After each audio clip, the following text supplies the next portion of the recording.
about bacteria, domain bacteria. As we have been discussing in the chapter of classification that there are three domains: domain bacteria, domain archaea, and domain eukarya. Now let make this concept clear that domain archaea is not present in the five kingdom system of classification. So it's given a status of separate domain, but it's not included. Archaeas are not included in the five kingdom system of classification. Now today we are going to discuss the basic features or characteristics of domain bacteria. And domain bacteria is given a separate kingdom in the five kingdom system of classification, and domain bacteria belong to kingdom Monera. So this is a very important question, that which kingdom includes domain bacteria. All the bacteria are included in domain in the kingdom Monera. So it's a kingdom, one of the kingdoms included in five kingdom system of classification. The most modern system of classification is five kingdom system of classification. Now they are also called true bacteria. As you know that archaea were called ancient bacteria, or they were not true bacteria because they don't have peptidoglycan in their cell wall and all those features. But these are true bacteria. Their cell wall is made up of peptidoglycan and all because of all the other features. Now we'll be discussing each characteristic of domain bacteria individually in detail. Now first of all, look at their cell structure. They have prokaryotic type of cell.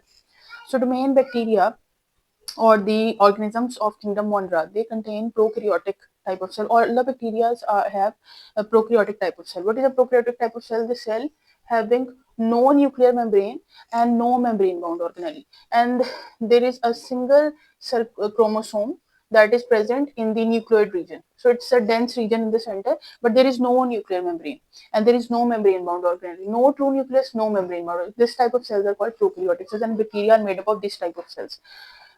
Coming to the second point of their characteristics is cell wall. So the cell wall of bacteria is made up of peptidoglycan. It is a polymer of sugar and amino acids. It is a polymer made up of sugar and amino acids.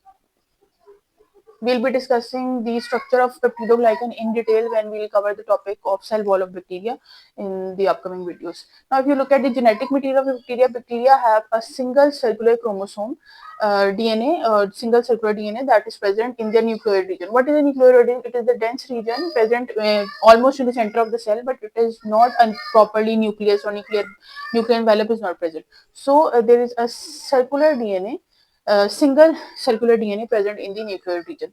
Now coming to the next characteristic, this is plasmid. What is plasmid? Bacteria have, other than this circular DNA, they also have a round DNA which is called plasmid. And plasmids contain circular DNA molecule, and they can be transferred from one bacterium to another. Plasmid can be isolated from one bacterium and it can be transferred to another bacterium, and they contain very important genes, for example antibiotic resistance genes, or they also help in the transfer of genetic material. Hence the recombination in bacteria arise from here. As you know, the bacteria cannot undergo sexual reproduction. So how come the variety comes in bacteria? That is through the plasmid. Plasmids can be transferred from one bacterial cell to another. Now, if you look at the reproduction, bacteria reproduce asexually. That is, they cannot do sexual reproduction. And what type of asexual reproduction they exhibit? That is binary fission. What is binary fission? One bacterium divides into two bacterium. So bi means two. So they show binary fission. So they show binary fission. What are the nutritional modes present in bacteria? That is how they acquire food. So there are two different types. So basic two different types of nutritional modes present, but that is autotrophs and heterotrophs. Autotrophs are those that can exhibit or show photosynthesis. That is, they can prepare their own food.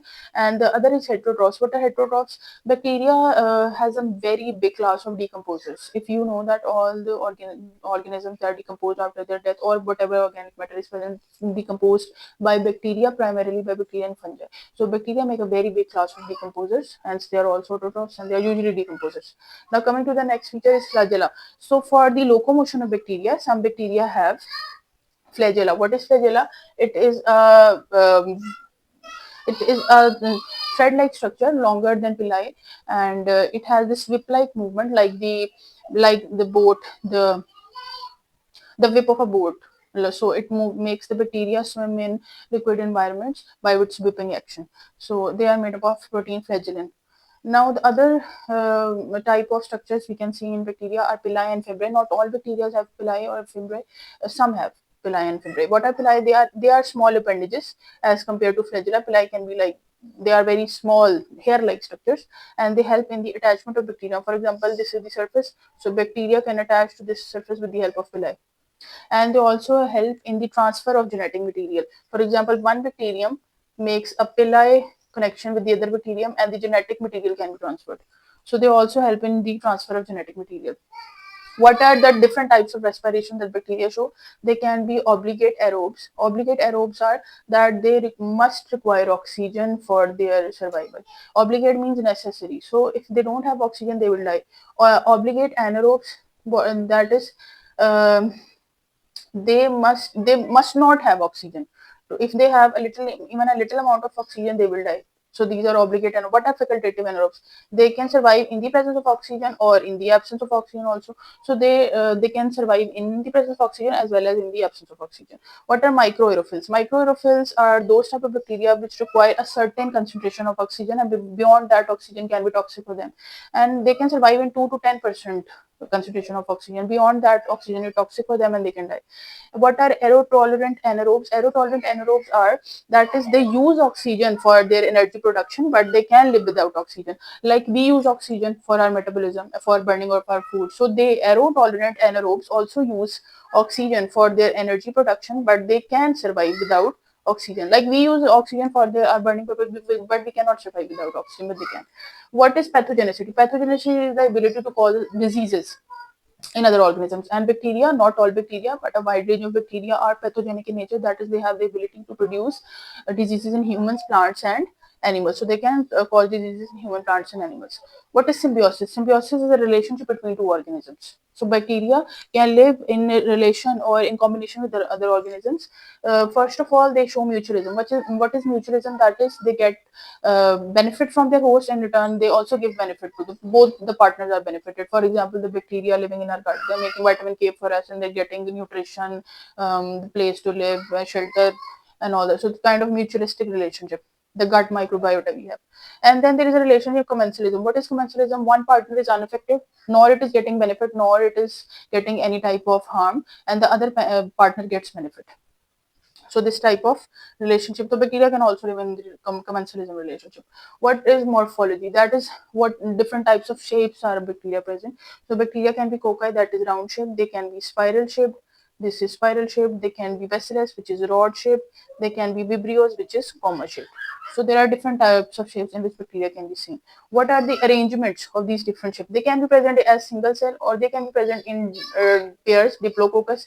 They can be present in chain, for example, many cocci in single line. They can be present in clusters, for example, one chain, another chain, and example is called Staphylococcus. Hope today's lecture is clear and each and every point referring to the characteristics of bacteria is clear. For any, I'll be sharing a short quiz on this topic in the description. The link is available. And if there is any question regarding this topic, you can ask question in comments. Thank you.